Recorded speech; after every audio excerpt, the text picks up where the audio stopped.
உள்நாட்டிலேயே உருவாக்கப்பட்ட அக்னி-5 ஏவுகணையின் முதல் விமான சோதனை ஆனது வெற்றிகரமாக முடிந்தது என்கிற தகவல் வெளியானதில் இருந்து அமெரிக்கா பதறுகிறது, ரஷ்யாவுக்கு உதவுகிறது, சீனா சைலண்ட் ஆனது என்கிற தலைப்பில் பல செய்திகளை பார்க்க முடிகிறது.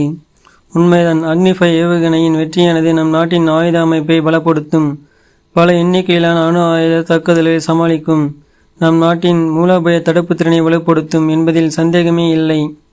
ஆனால் சீனாவும் ரஷ்யாவும் அமெரிக்காவும் அலர்ட் ஆவது பெருமனே அக்னி-5 ஏவுகணையை பார்த்து மட்டுமல்ல, அதனுள் இருக்கும் MIRV தொழில்நுட்பத்தையும் பார்த்துதான்.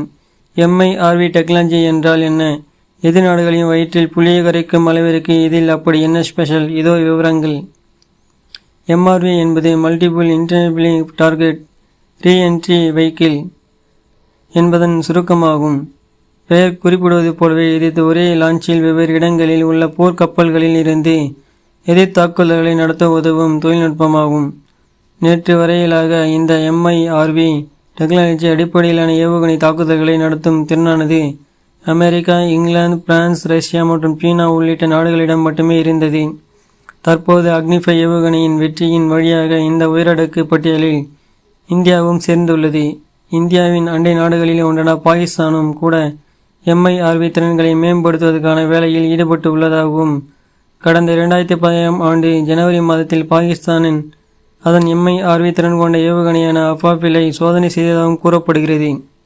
இந்தியாவின் அக்னி-5 வெப்பன் சிஸ்டத்தில் உள்ள இன்னொரு சிறப்பு என்னவென்றால், இந்த உள்நாட்டில் தயாரிக்கப்பட்ட ஏவுகணையின் அமைப்புகளை மற்றும் உயர் துல்லிய சென்சார் பேக்கேஜ்களையும் கொண்டுள்ளது. இது ரீஎன்ட்ரி ஹெவி வெஹிக்கிள்ஸ் ஆனது விரும்பிய துல்லியத்தில் டார்கெட் பாயிண்ட்களை அடைந்ததை உறுதி செய்கிறது. இந்த MIRV தொழில்நுட்பத்தின் வளர்ச்சியானது 1960களிலேயே தொடங்கிவிட்டது. பாரம்பரியமான ஏவுகணை போர் இல்லாமல் ஒரே ஏவுதலில் பல 100 அணு ஆயுதங்களை சுமந்து சென்று பல்வேறு இலக்குகளை சுயதினமாக தாக்கும் திறன் கொண்ட ஏவுகணைக்காக தயாரானதே இந்த MIRV தொழில்நுட்பம். அமெரிக்கா தான் MIRV தொழில்நுட்பத்திற்கான முன்னெடுப்புகளை செய்தது. 1970இல் MIRV திறன் கொண்ட இன்டர்கான்ஸ்டபிள் பாலிஸ்டிக் ஏவுகணைகளையும் 1971இல் MIRV திறன் கொண்ட நீர்மூழ்கி கப்பல் ஏவுகணைகளையும் அமெரிக்கா உருவாக்கியது.